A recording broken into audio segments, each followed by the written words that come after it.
Qual é a dúvida que o inimigo tem tentado colocar no seu coração?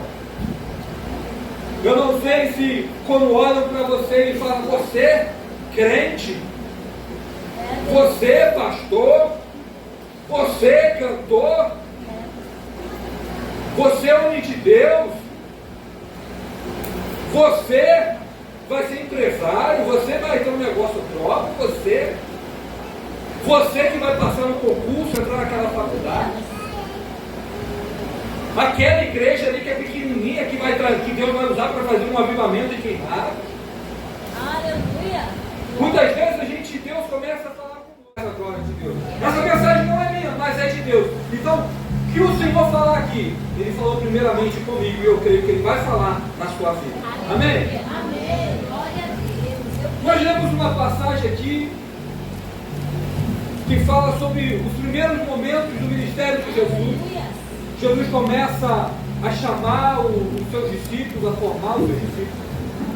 E muito interessante que Filipe foi quem chamou Natanael. Filipe, quando ouviu o chamado de Jesus, ele prontamente atendeu. E aí ele vai falar, Natanael, olha só aqui, ó, nós descobrimos aqui o que os profetas profetizaram, quem Moisés escreveu na lei. Ele chegou todo animado para contar a bênção, para contar o milagre para Natanael. Natanael vai olhar para ele e fala assim, eu sei qual é a dúvida que o inimigo tem tentado colocar no seu coração. Eu não sei se quando olham para você e falam, você crente, você pastor, você cantor, você é homem de Deus,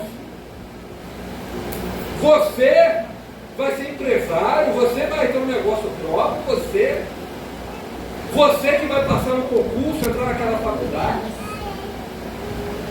Aquela igreja ali que é pequenininha, que Deus vai usar para fazer um avivamento e queimar. Aleluia!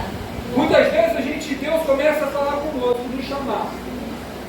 Mas a gente fica com o coração igual de Filipe alegre, porque nós temos visto o milagre, visto que o mover de Deus aqui nesse lugar. Umas pessoas viram e falam, você?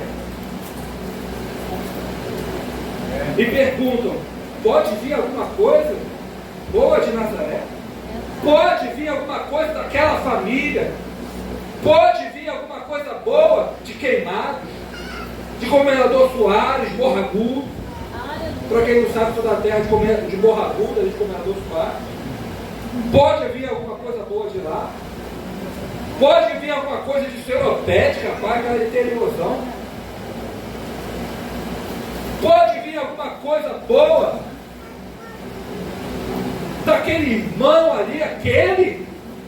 Mas o Senhor tem algo para falar e ministrar sobre o nosso coração. Aleluia!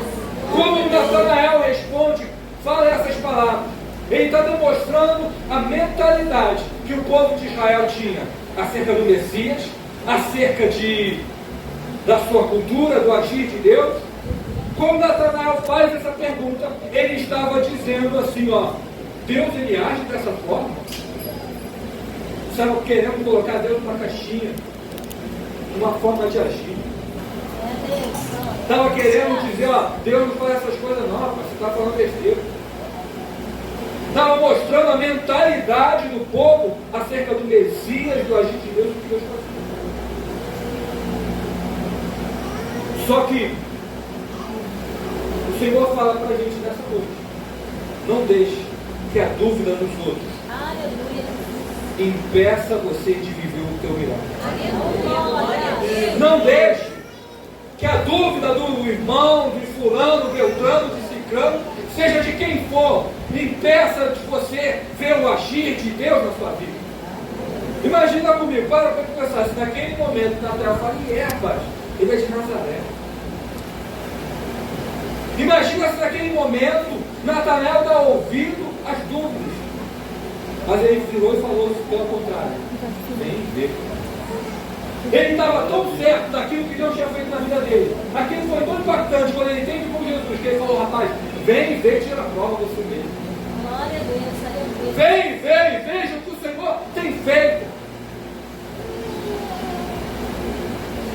pergunta que nós não temos que fazer para nós não cairmos no erro de Natanael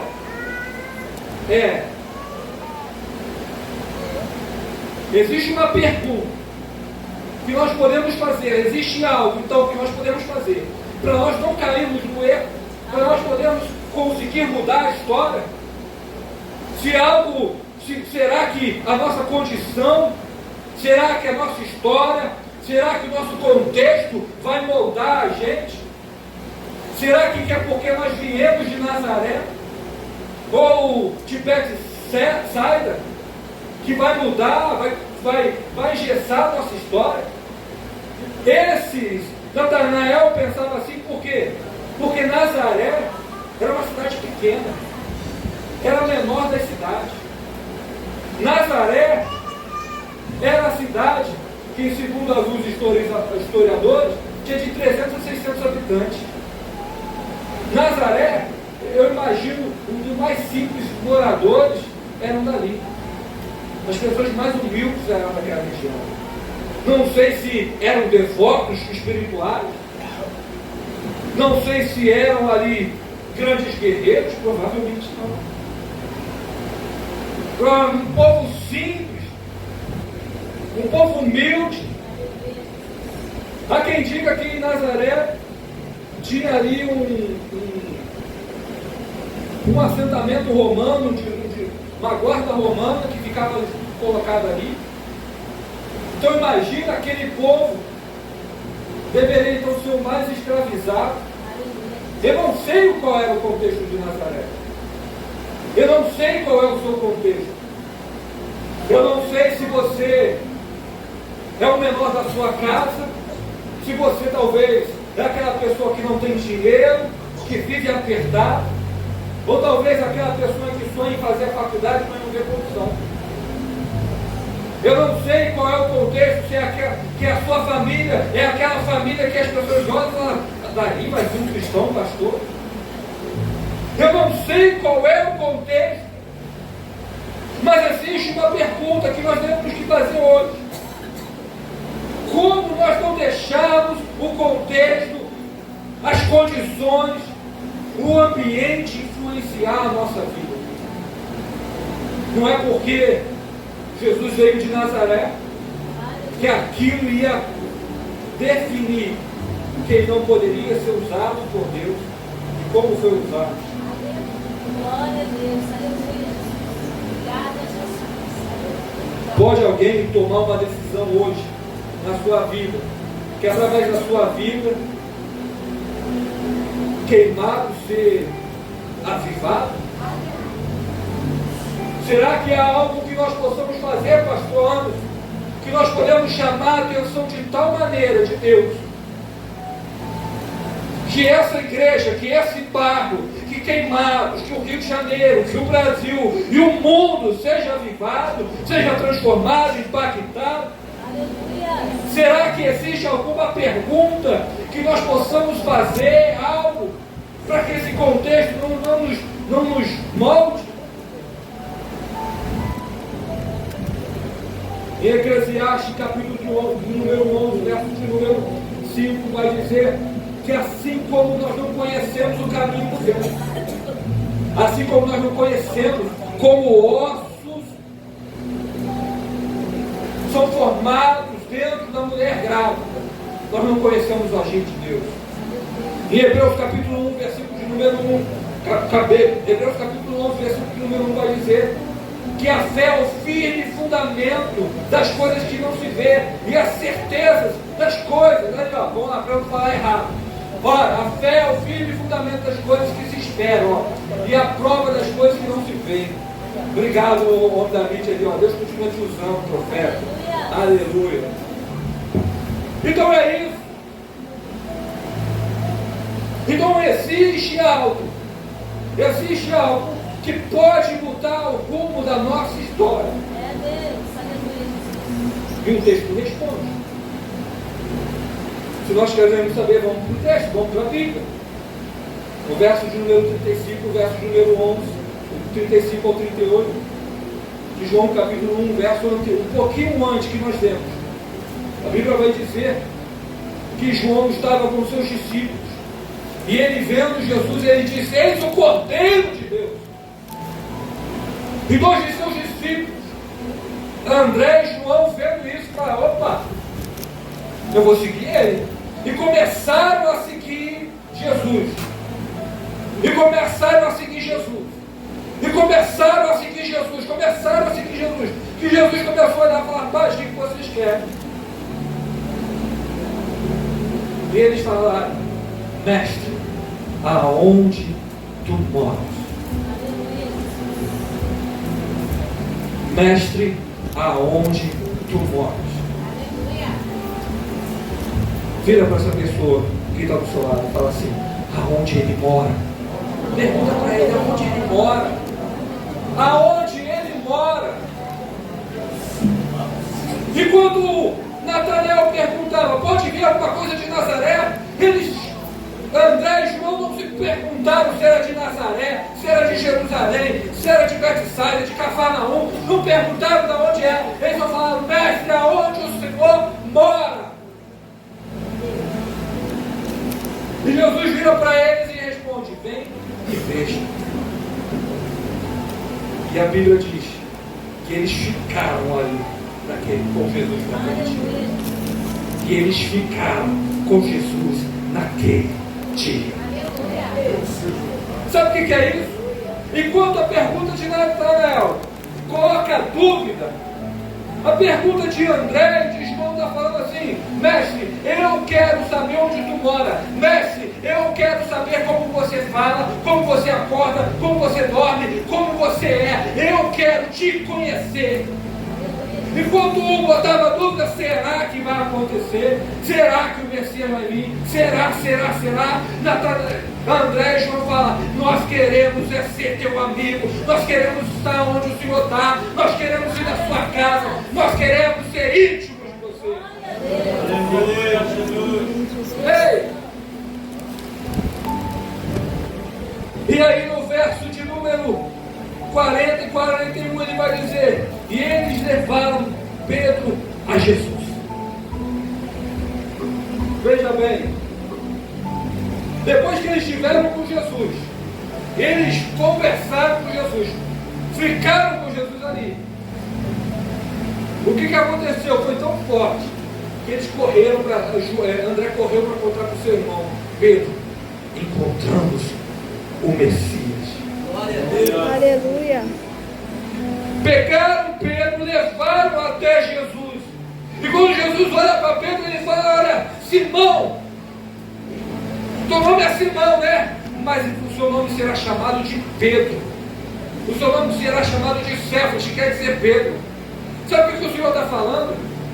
Que quando a gente esquece as nossas dúvidas, nós colocamos a fé em ação, nós colocamos Deus, nós cremos no milagre, o nosso contexto não vai ditar quem a gente é, o nosso contexto não vai ditar o agir de Deus na sua vida, o nosso contexto não vai impedir o milagre de Deus. Deus vai fazer um sobrenatural na tua vida de forma tão grande que você vai contar para as pessoas e falar: Pedro, eu preciso te levar para ver o milagre que Deus fez na minha vida.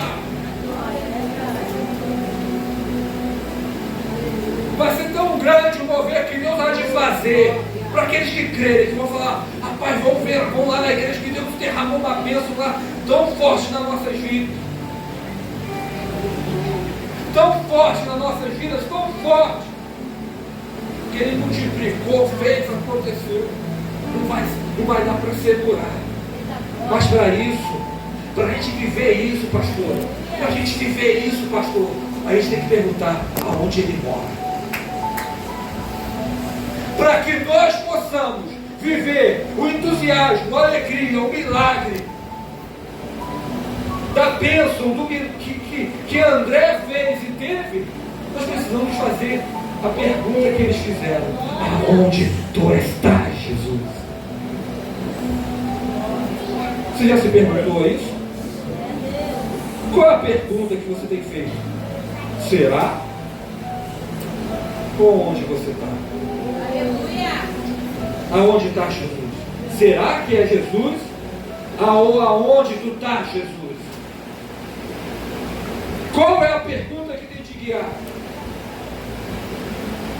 Mas o interessante é que no verso 42, Jesus começa a profetizar a transformação que irá acontecer ali sobre Pedro. No verso 43 ele vai chamar Filipe.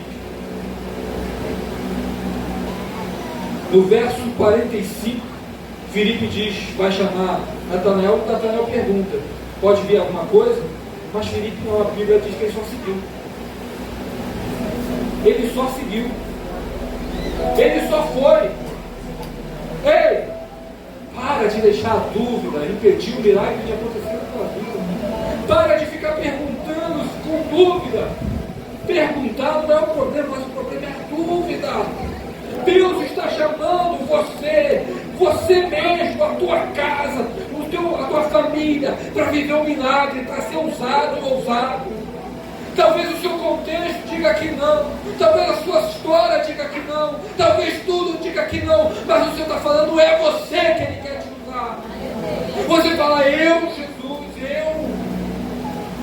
mas eu estou assim, eu estou assado, eu estou desse jeito. Você só precisa fazer uma pergunta: aonde estás, Jesus? No verso, como nós dissemos, 43, Jesus chama Filipe.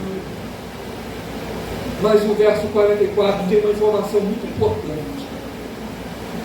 No verso de número 44 vai fazer uma pergunta assim, ó, põe aí, Filipe era, vai dizer assim, ó, e Filipe era da onde? Da onde?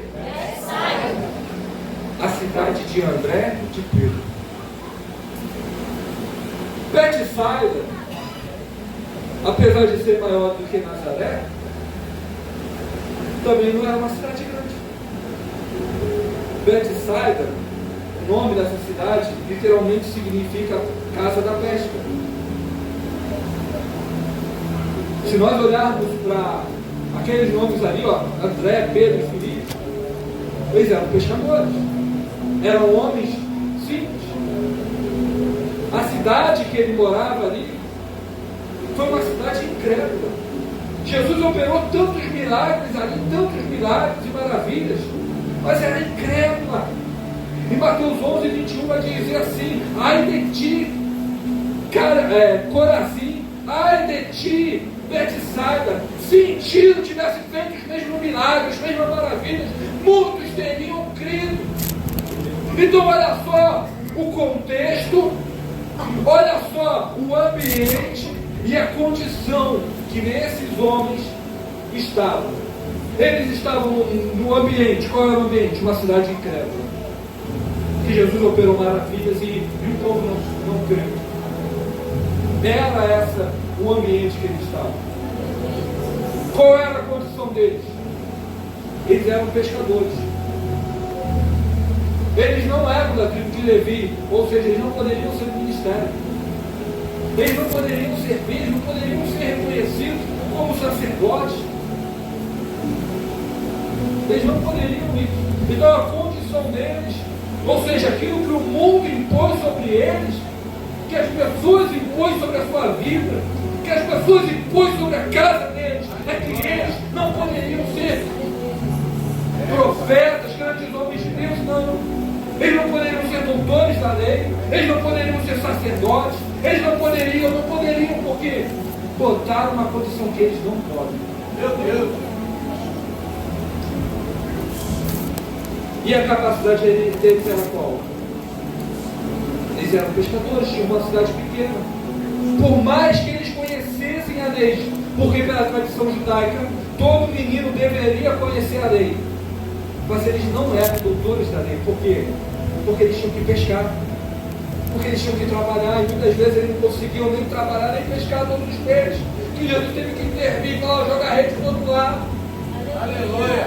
Muitas vezes não conseguiam nem sequer dar suprir a sua casa. Então o ambiente era desfavorável. A condição deles era desfavorável. A capacidade deles era desfavorável. Tudo dizia que não. Mas aquele que veio de Nazaré, que não deixou a condição, que não aquele que era perfeito, santo, justo, do verdadeiro e fiel. Eles começaram a seguir. E eles viram o milagre. Aleluia. E eles viveram o milagre. E eles foram cheios do milagre. E esses homens, que se fosse pela condição, pela história, pelo contexto, se fosse dizer que não, pela situação deles, por eles mesmos, seriam apenas pescador, sabe o que vai acontecer? Filipe foi transportado. A Bíblia diz que ele estava pregando ao eunuco, e aí ele batizou o eunuco. Quando o eunuco da Etiópia foi batizado, ele é transportado. Ele estava aqui, ó. Escuta isso, é profético na vida de pessoas aqui nessa noite. Escuta isso que eu vou falar.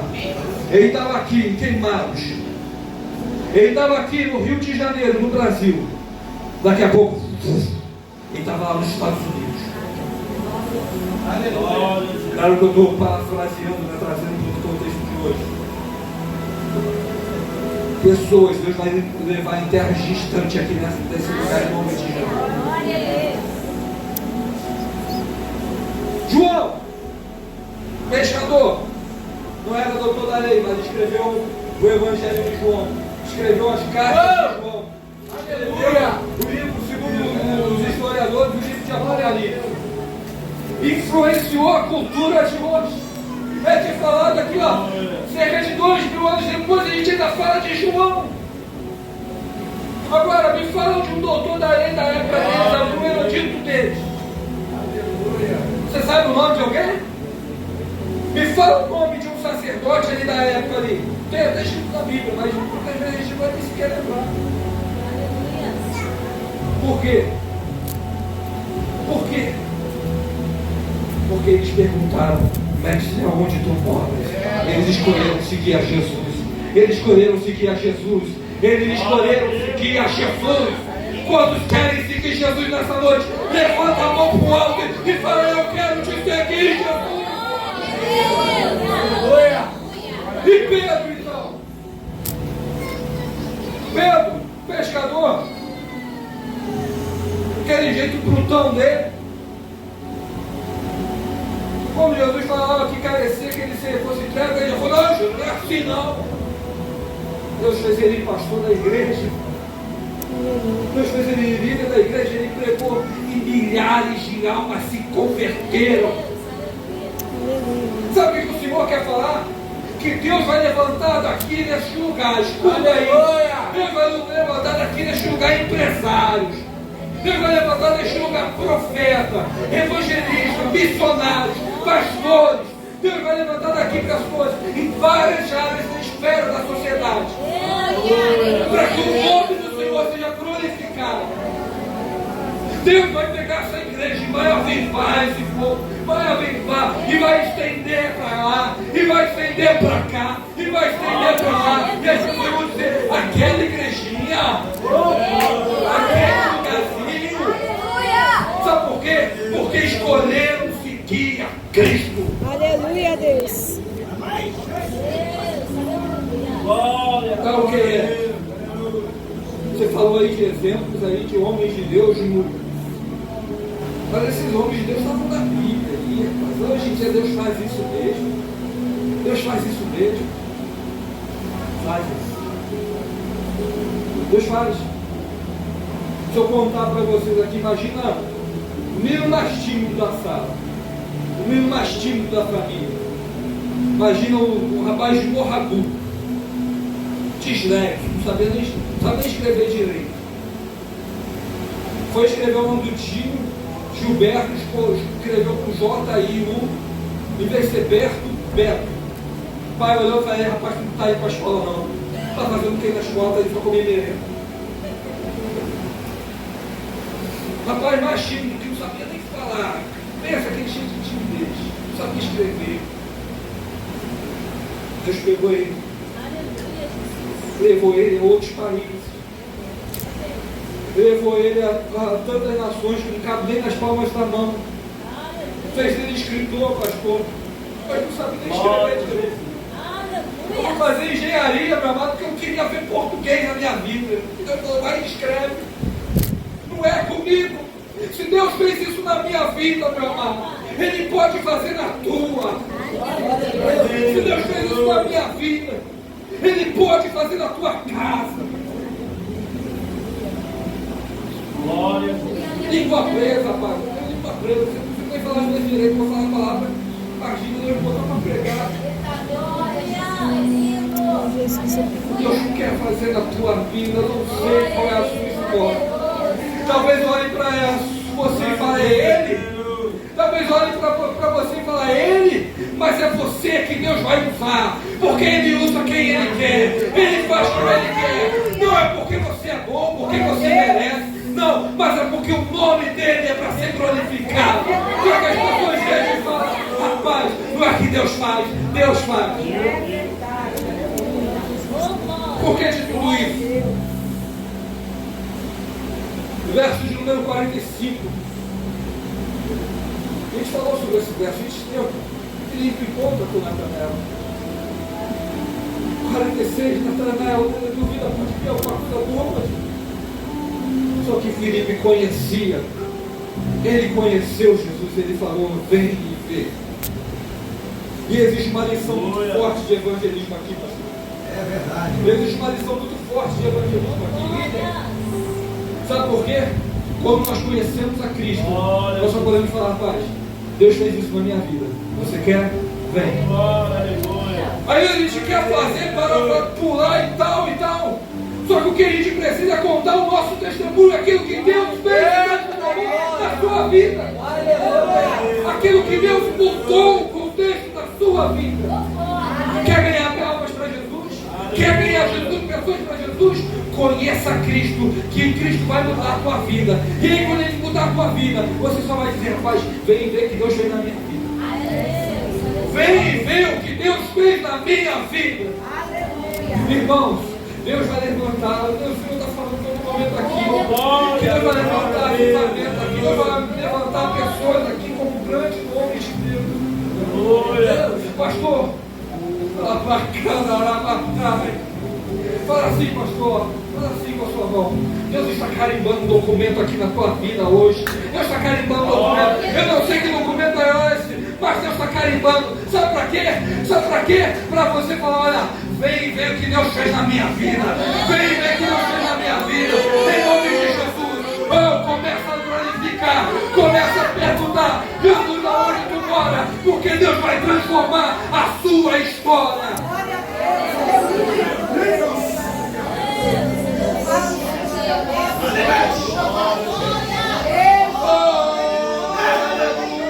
Deus Santo, maravilhoso.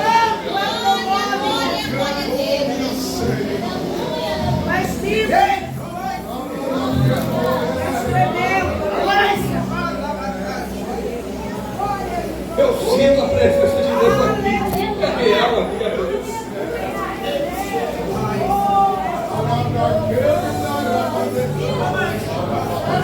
Eu não vim aqui pregar o evangelho da prosperidade. Eu vim aqui falar o que Deus quer fazer. Deus quer abençoar, Deus quer abençoar. Mas por quê? Porque você merece? Não, não é porque você merece. Porque você é bom? Não, porque você não é bom. Porque senão Jesus não precisava morrer na cruz. Mas é para quê? Para que pessoas como Natanael possam chegar no verso 49 e dizer: Tu és o Cristo, Filho do Deus vivo. Deus quer fazer na sua vida, porque é chegada a última hora. Ele está voltando, Jesus está voltando, e há de acontecer um avivamento dos últimos momentos. Aquilo que foi dito lá pelo profeta Joel, que está escrito em Atos 2,17. Olha só, querida, a palavra do Senhor diz que, como assim o profeta Joel profetizou que naqueles dias os seus jovens terão visão. Abre aí, meu amado, e nos últimos dias acontecerá, diz Deus, que o meu Espírito derramarei sobre toda a carne, e os vossos filhos e vossas filhas profetizarão, os vossos jovens terão visão, e os vossos velhos sonharão sonhos. Sabe por que Deus quer fazer na tua vida? Porque Ele está voltando. E vai acontecer um avivamento aqui nesse lugar.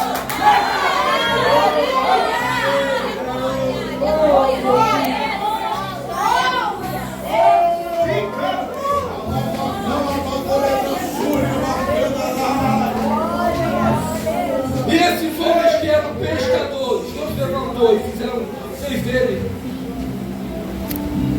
o profeta de referência no mundo todo.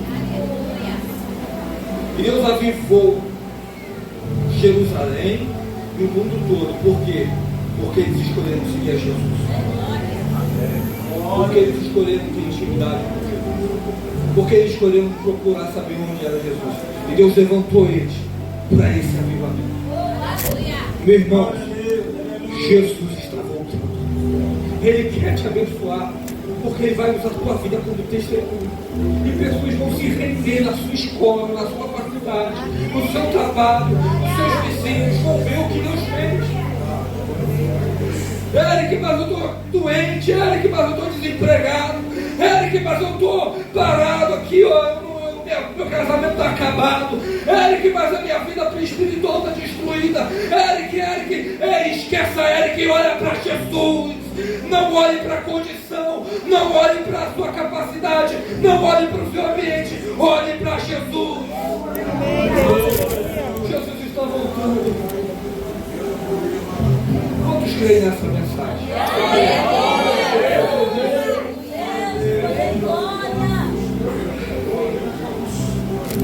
Nos últimos versos ele diz: olha, Natanael, você crê porque eu falei isso? Eu falo para vocês que vocês vão ver o anjo subindo e descendo sobre o filho do homem. Glória a Deus. Aleluia. Ele vai fazer na sua vida. Glória a Deus. Aleluia. Mas por último aqui, ó, vocês verão o anjo de Deus subindo e descendo sobre o filho do homem. Glória. Eric, como que eu faço então para isso? Ô meu irmão, acontece, faz parte, ao vivo é assim mesmo, tá? Mas não deixe isso atrapalhar de você estar ligado. Aconteceu, faz parte. E a gente ora, ri, brinca, mas não deixe isso tirar a bênção que o Senhor quer derramar sobre você. Não deixe isso roubar a sua bênção. Quando a gente está perto de alcançar, muitas vezes acontecem situações para provar a gente. Para a gente começar a colocar dúvida, não deixa não. Vamos lá. Quantos não tinham ligado? Diga amém. Amém. Quantos creem? Diga aleluia. Aleluia. Você quer mesmo? Então fique de pé então, vamos?